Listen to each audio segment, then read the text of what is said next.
Well, good morning, everybody. It is 9:30, and we will call the meeting to order. Please stand for the Pledge of Allegiance. I pledge allegiance to the flag of the United States of America and to the republic for which it stands, one nation, under God, indivisible, with liberty and justice for all. Thank you. Please be seated. And our first item on our agenda is registration, and the chair recognizes Mr. Hassani Wheat. Good morning. In front of you, you have the January 6, 2026 Oakwood Special Mayoral Election Provisional Verification Summary. A total of 9 provisional ballots were cast during the January 6, 2026 Oakwood Special Mayoral Election. All 9 provisional ballots were cast in accordance with the Ohio Secretary of State's Directive 2025-40, also known as Chapter 8 Provisional Voting in the Election Official Manual. Of the 9 provisional ballots, 7 were confirmed to be valid provisional ballots, and 2 provisional ballots were rejected. The 2 rejected provisionals are comprised of one that was not registered and one that had missing acceptable identification. Below, you have some additional information regarding voters who cast a provisional ballot. There were 4 voters that had a name and or address change, and there were 3 provisional voters that were ones that had requested but did not return their vote by mail ballot. The registration department is recommending that 7 provisional ballots from the January 6, 2026 Oakwood Special Mayoral Election be approved for opening and tabulating, and that 2 rejected provisional ballots remain sealed. Thank you, Mr. Wheat. Any questions for Mr. Wheat from the board? Okay, hearing none, I move to approve the opening of 7 valid provisional ballots for the January 6, 2026 Oakwood Special Mayoral Election, and that those ballots be counted, and that the 2 rejected ballots remain sealed. Second. Second by Ms. Stewart. Any unreadiness? Hearing none, all in favor, aye. Aye. The ayes have it. Thank you, sir. Thank you. Okay. I Mr. move to Chairman? approve. Yes, Mr. Perlotti. Yes, Just real quick, just to give everyone a quick update. So now that action is done, registration and the ballot department are going to go ahead, get those open, and actually go tabulate the results. So when we come back later in the meeting, we'll be able to actually certify this election. But it will take a little bit of time for them to do that, even though it's 9. So that's why you had these individuals leave, so we can take further action later on in the meeting. Awesome. Thank you, Director Perlotti, for that clarification. Okay, on to our administrative portion. I move the approval of the January 5th, 2026 board meeting minutes. I have a friendly amendment. Okay, just as a parliamentary, I need a second second. before we speak. Okay, Second. second by Ms. Stewart, and now you may speak. For the public comment section, I believe the individual who spoke, the address should be spelled, street is Beaumont, B-E-A-U, And what page is that, please? on the Ms. second Stewart? page of the Second minutes. page. Toward the bottom, public Toward the comment, bottom, 13612 B-E-A-U, Beaumont, not B-A-U-M. B-A-U-M-O-N-T. And what that have to do with you being a graduate of Beaumont? Well, it might, you would know how and to a spell former that. resident of East Yes, Cleveland, so yes. I know all the street names. All right, yeah. All right. Well, I'm a Benedictine man, and I'll accept that I won't friendly hold that amendment. B-E-A-U-M-O-N-T. Correct. So thank you, Ms. Stewart, for that friendly amendment, and we will commend that to our secretary to update those records. Hearing that unreadiness, are we prepared to vote? All in favor, aye? Aye. Aye, the ayes have it. It is so ordered. Thank you so much. For the acknowledgement of Secretary of State Directive 2026-01, I don't want to put our director on the spot, but just want to see if you have any commentary on this, sir, to enlighten us. The annual expense report is just that, something that we do on an annual basis. The Business Services Department will be responsible for submitting that, and because we've been doing this for a few years, what's nice is they work over the course of the year to pre-collect information that would need to go into this report. We have until March, I forget if it's March 2nd or first week in March. We definitely will meet that and we'll beat that by a week. Additionally, there are some non-financial things in the report, such as registration numbers and things like that. And typically, our compliance administrator, Peter James, works with business services to help get some of those information to present. So we are ready, prepared, and we'll be able to show how much it costs for us to do what we do here at the Board of Elections. Thank you, Director Perlotti. Board members, any questions? All right, hearing none, I move to acknowledge Secretary of State Directive 2026-01. Second. Second by Ms. Stewart. All in favor, aye. Aye, the ayes have it. And on to candidate and petition services. We acknowledge with sympathy to her family and constituents the death in elected office of Doreen Cray, Newburgh Heights Village Council, member of council. And we acknowledge the letter of intent to retire pursuant to Ohio Revised Code 145.38 of Emanuela D. Groves, 8th District Court of Appeals Judge, term ending February the 10th, 2027. And we also acknowledge the resignations in office of the following: Enid L. Thomas, Bedford Heights City Council, member of Council Ward 2, Jim Petras, Cleveland Heights City Council, member of council, Leslie Ann Celebrezzi, Court of Common Pleas, domestic judge, term ending January 8th, 2027, and Diane Snyder, Mayfield Heights City Council, member of council. So I move those acknowledgements. Second by Ms. Sticken. Okay. All in favor, aye. Aye. Aye, the ayes have it. Thank you. And I move the acknowledgement of the following candidate withdrawals from the May 5th, 2026 primary election. The 8th District Court of Appeals Judge, full term commencing February 9th, 2027, John J. Russo, and Ohio House of Representatives District 18, Samuel Grube. Also, the Democratic County Central Committee candidates withdrawn from the May 5th, 2026 primary election: Cleveland 12F, Stephanie K. Thomas, and Lyndhurst 02B, Kathy Cole. I move those withdrawals. Second. Second by Ms. Stewart. All in favor, aye. Aye, the ayes have it. And the chair recognizes Poll Worker Department Manager Marlene Robinson Statler. Good morning, Marlene Robinson Statler, Manager for the Poll Worker Department. You have before you the Precinct Election Official Performance Summary for the November 4th, 2025 general election. I will say overall, we have some improvements that we continuously make and strive, and then there's some efficiencies that we do need to work on. So in reviewing the overall statistics of 271 locations, we hired over 3,000 workers for the November election. If you look at some of the future work appointments, what we have been doing, we've done a revamp for our comment review. And so we're using a new election response system, and we are combining the election response system, the overall performance in the previous performance summary, to look at people that needing promotions, relocations, removals, on watch, or demotions. For instance, someone that may be removed is someone that was appointed as a manager, however, has continually not been able to return the supplies on election day.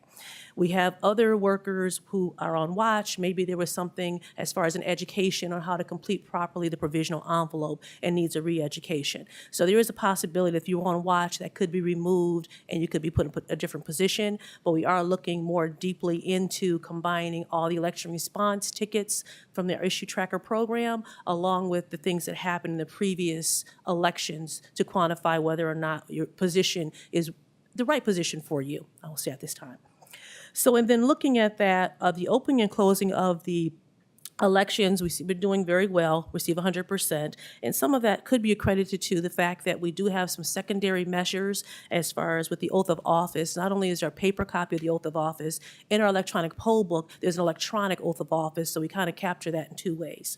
But now if you look at the printing, signing, and packing the zero reports and summary reports, the numbers are very low, and that is very concerning. And so we are looking at emphasizing the signing of the reports, but in addition, because of some problems with our ClearCast equipment, we are looking at having monthly meetings on a regular basis so that we can look at any equipment issues or printing of tapes or jams or anything like that, and proper loading of the paper roll.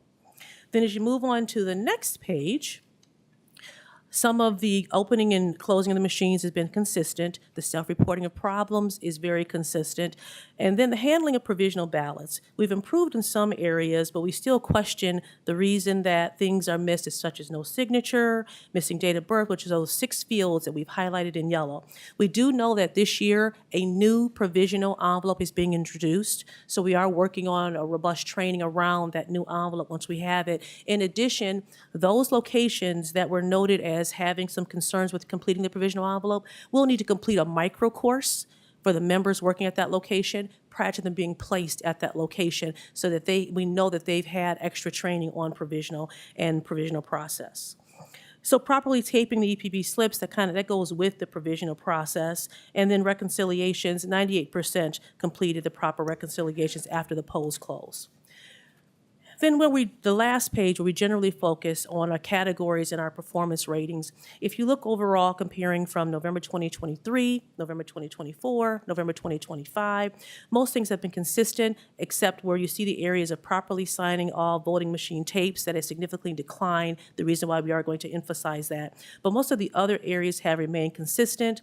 Process provisional ballots correctly. If you see, that is actually improved by leaps and bounds from 58%, 34% to 98% overall this year. So working on keeping that consistent with climbing.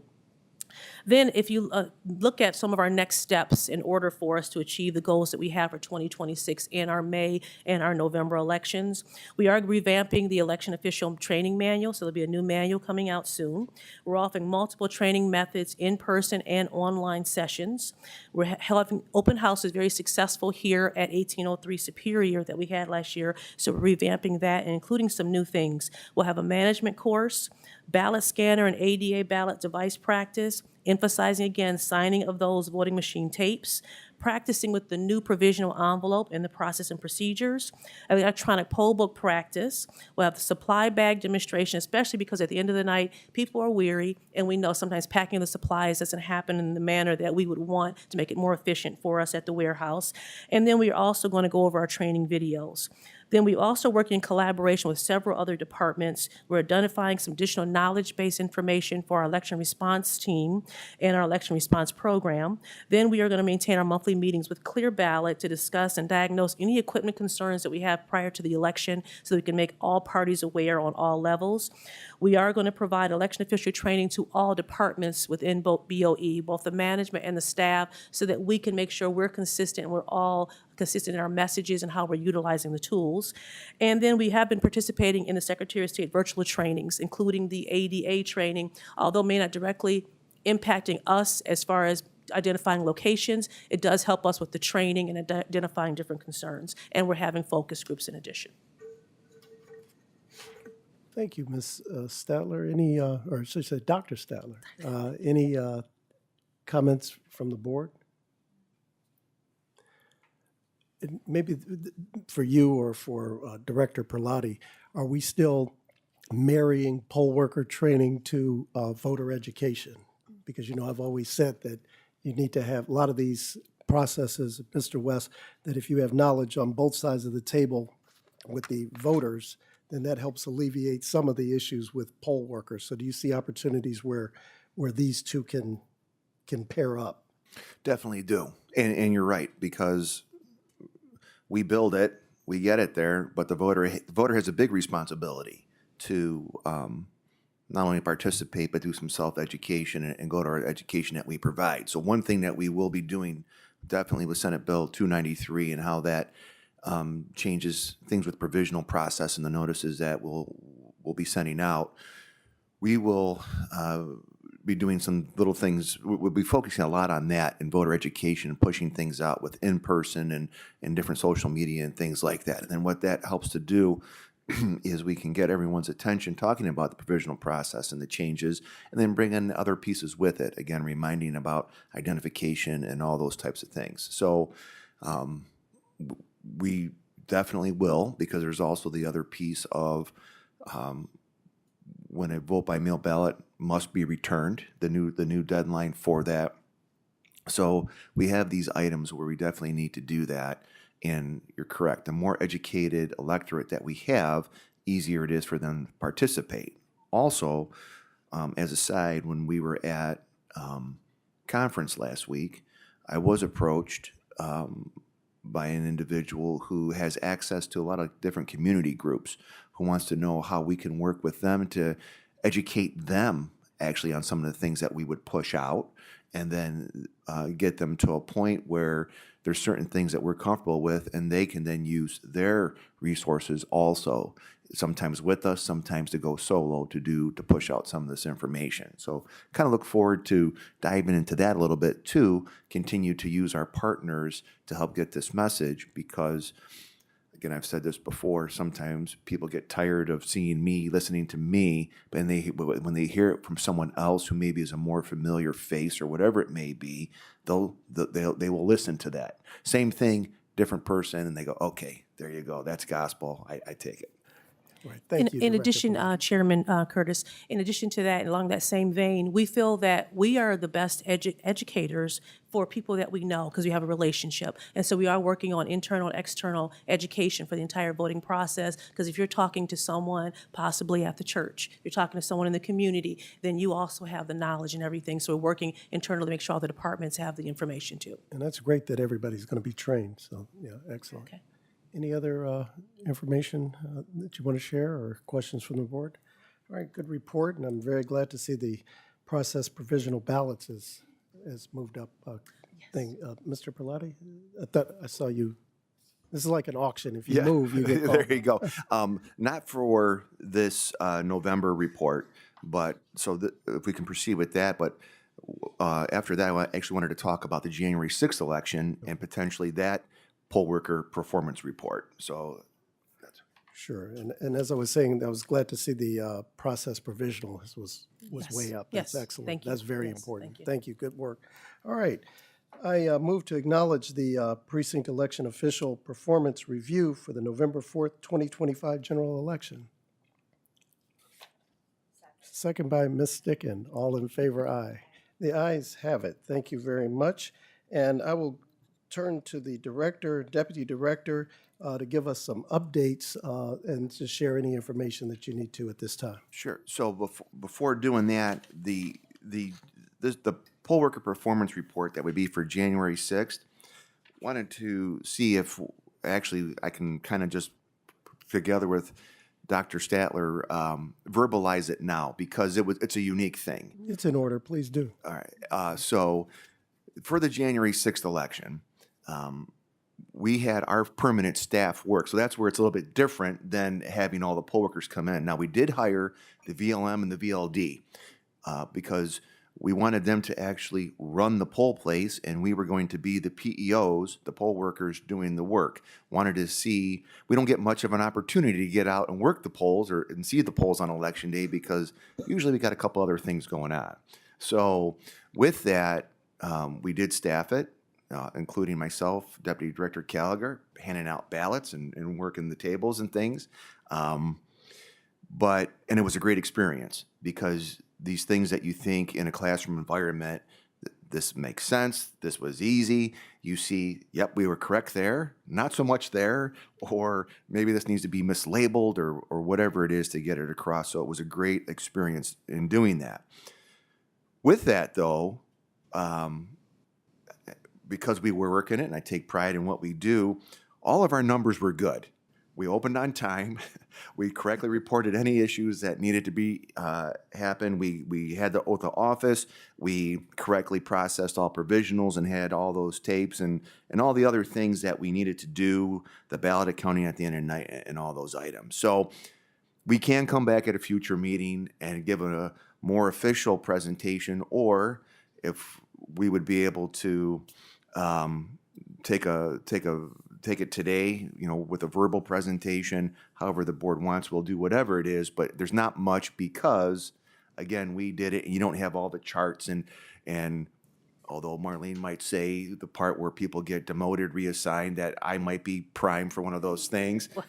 But outside of that, there's not a lot of the same things. So, however, we want to go forward with it, we can. But we did get proudly 100% on all the marks that we needed to do. Okay, thank you. Dr. Statler, any? Oh, just to elaborate there, that the staff really enjoyed working outside and doing things because you actually see things in motion and how things are applied from the manual. And it was very helpful and insight, even from having a director and our associate director there to actually see in real time that you can't really predict how many people are coming, but it was a steady flow. And so everybody's kind of jumped in, all hands on deck, and then other members of our team from BOE, because when we say BOE, it's not just one department, it's the entire agency. Other members from different departments came and helped us in the afternoon because there was such a steady flow. But we did see where there could be more efficiencies made and maybe some changes and things like that, because every polling location is different based on the space that you have.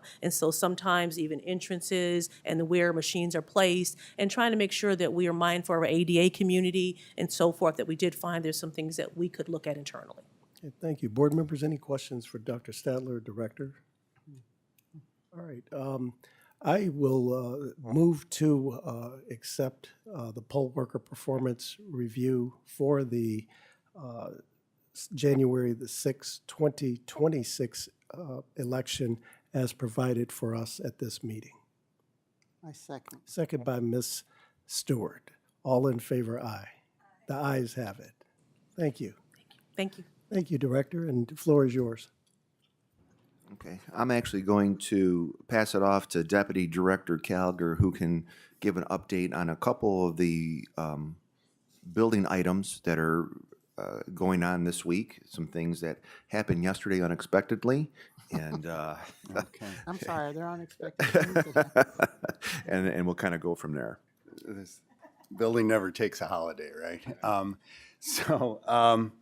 I just want to give you a little bit of update on some stuff that we knew that's scheduled for this week. You may have noticed in the early vote center that they have begun work. There's a sewer line that runs under the floor that runs through the early vote center.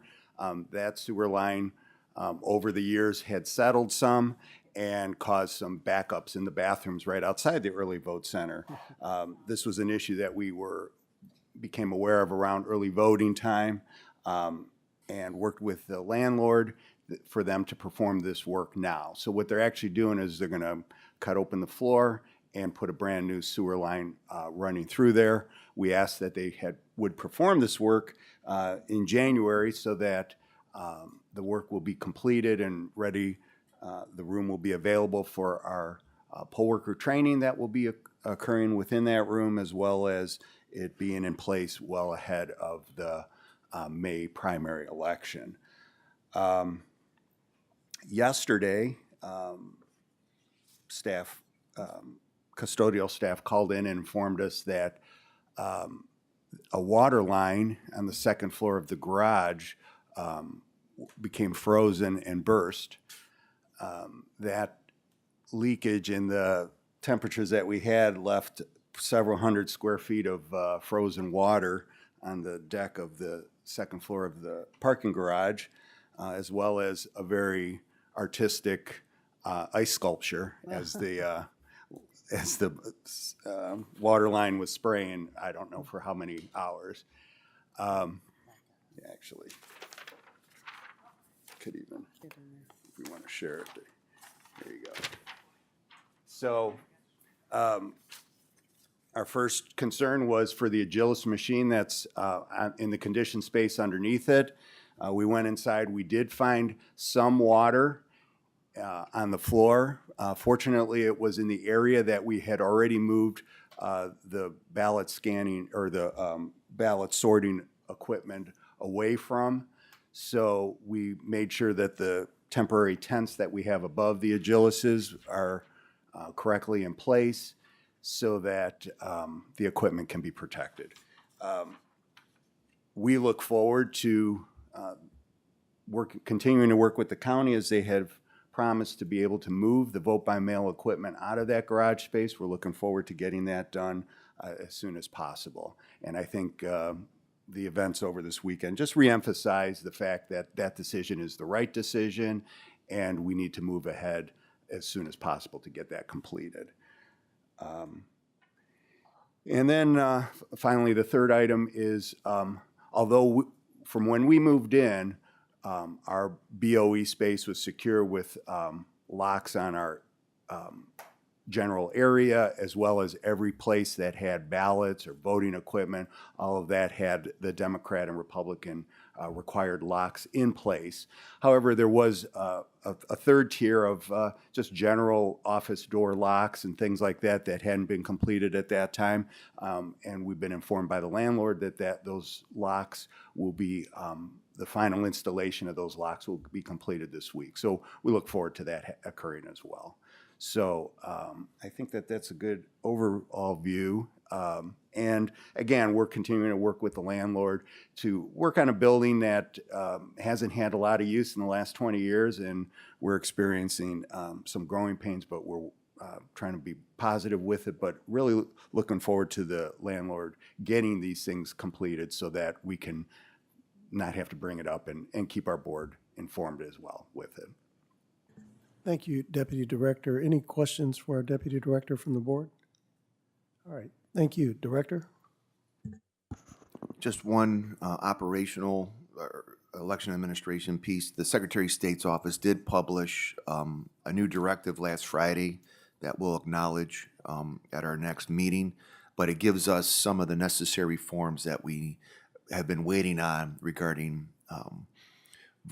vote by mail and provisionals. So this week now, there is a Secretary of State webinar coming up on Thursday, so a lot of us here will be attending that.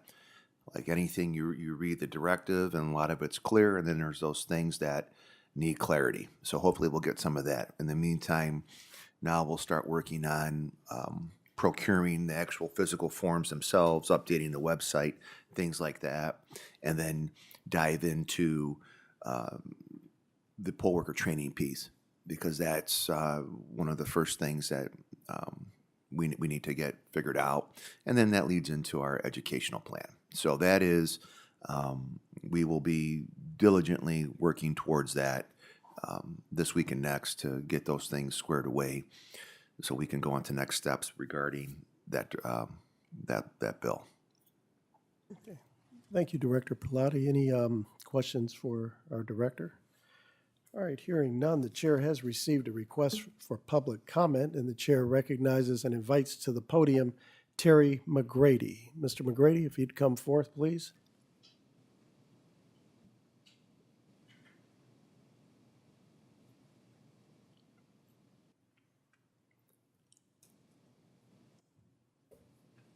Welcome, Mr. McGrady. You will have up to 5 minutes to address the board, and we ask that you would please spell your name for our court reporter. Terry. It's Terry McGrady, McGrady. Okay, welcome. Yeah, thanks. How everybody doing? Hey, I want to just start out with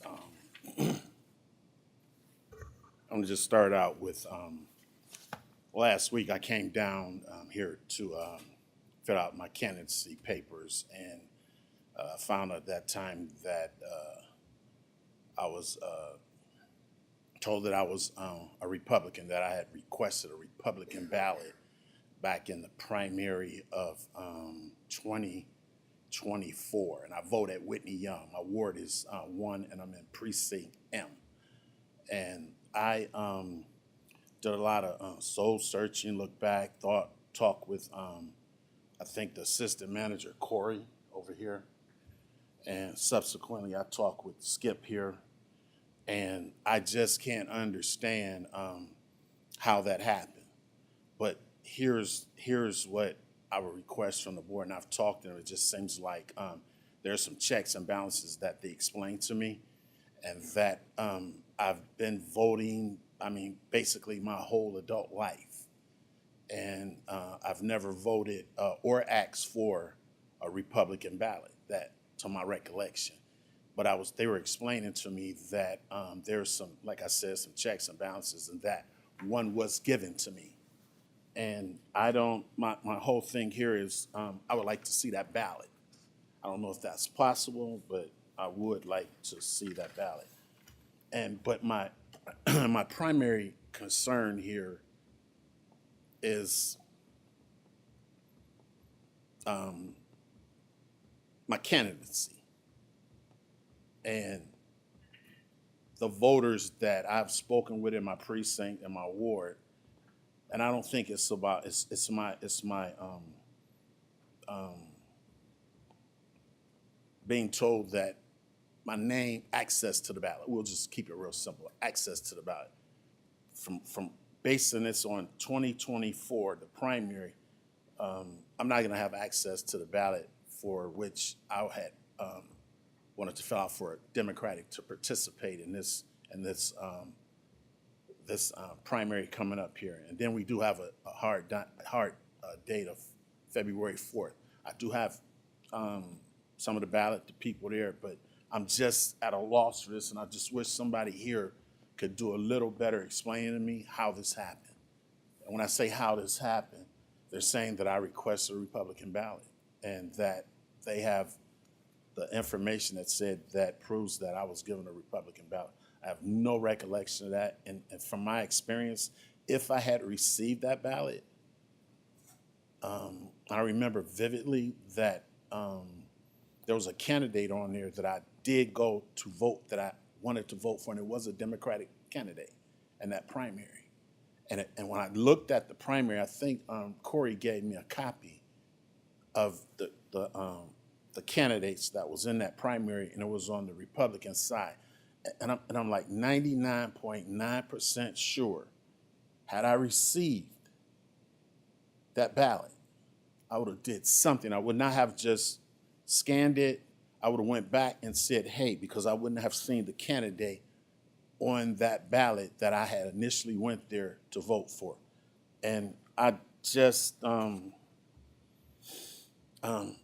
just lost here, and I just want to see that ballot. I mean, that's really the reason why I'm here today.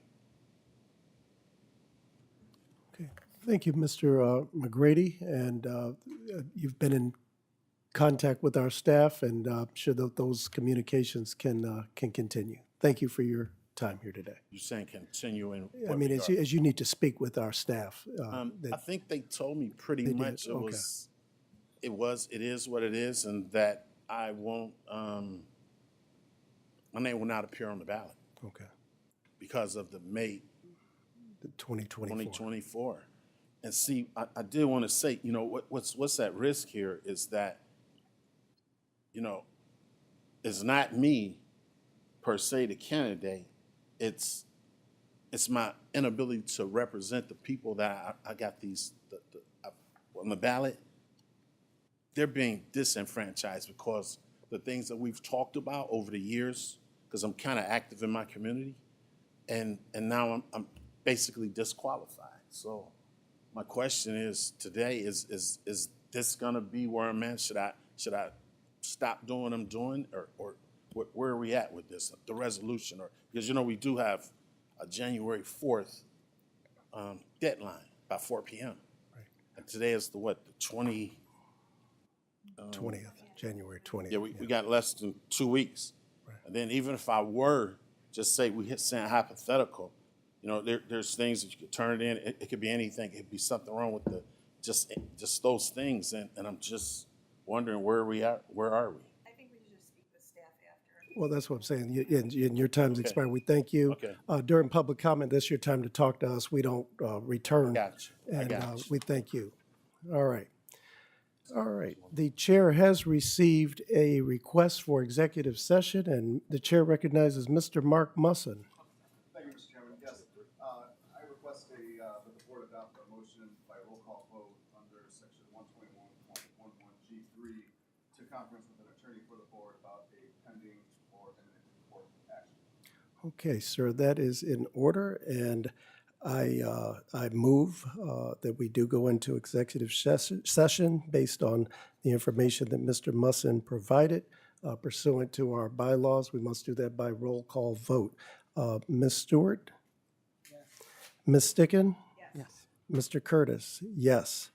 We are in executive session, and we will return, and when we return, we'll be back in public meeting. You're welcome to stay, or you may go.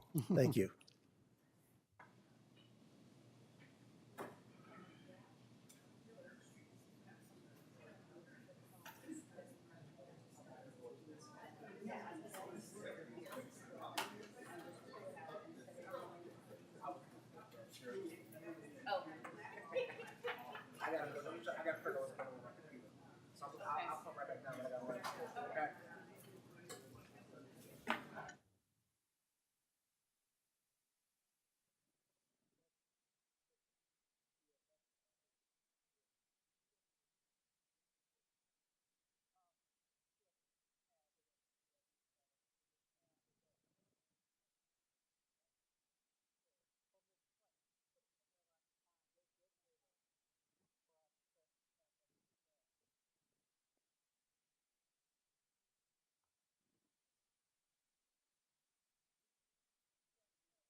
Steve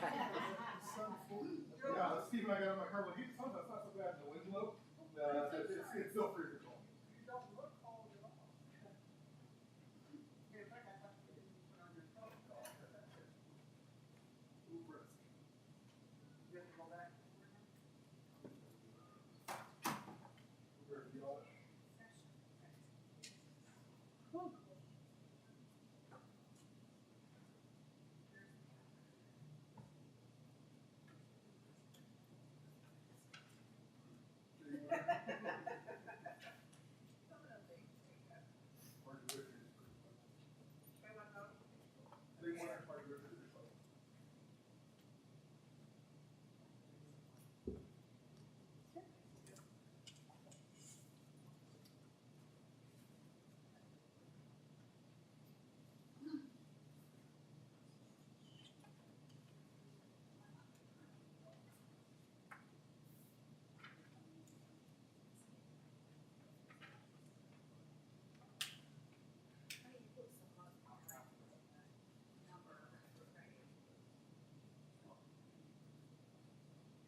That's what I was asking.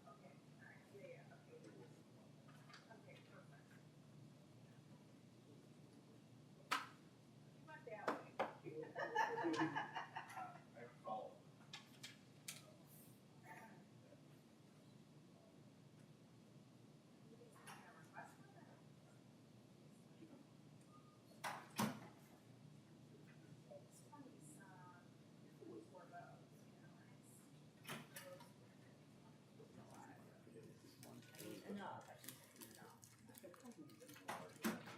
Upgraded. Right.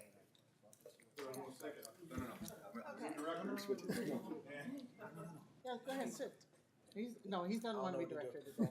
Just want to say, Mary, Give me that. call you Terry. We'll talk Call after. you Terry. Okay. It's like a stunt double there. All right. Good morning, everybody. We are out of executive session and the board is back in public session. And the chair recognizes Mr. Brian Clary. Morning. Morning. Brian Clary, Manager, Ballot Department. Before you should have some copies of the certification report and the official results from the January 6th, 2026 special election in Oakwood. There was a total of 1,006 ballots cast in this election, and they break down as follows. 822 ballots were cast on election day at the polls. There were 122 ballots cast vote by mail. 52 ballots were cast early in person. 7 ballots were cast provisionally, and 3 ballots were returned post vote by mail in the 4-day cure window.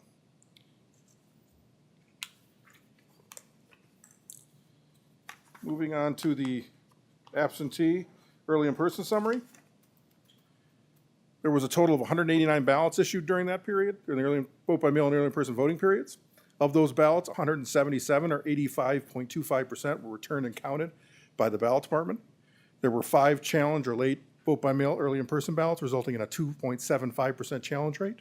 That challenge rate drops to 1.12% when voters who return their ballot late are excluded. And then below that's the breakdown of reason for challenges and graphs.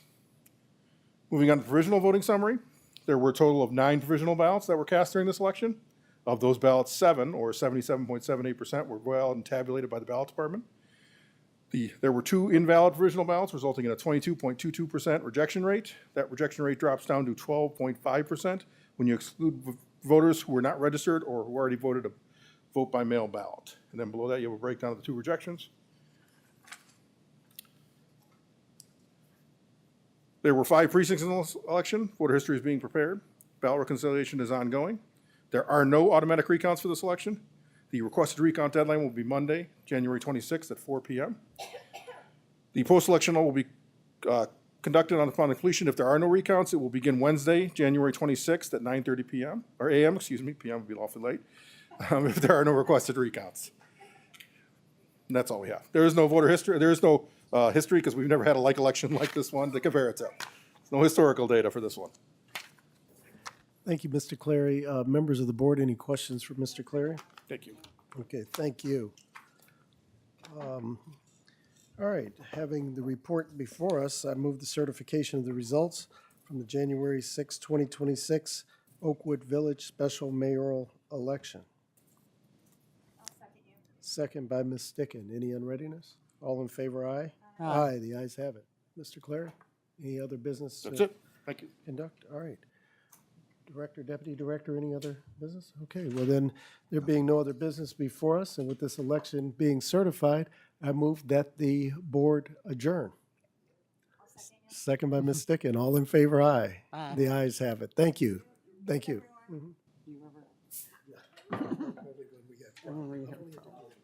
To make calm the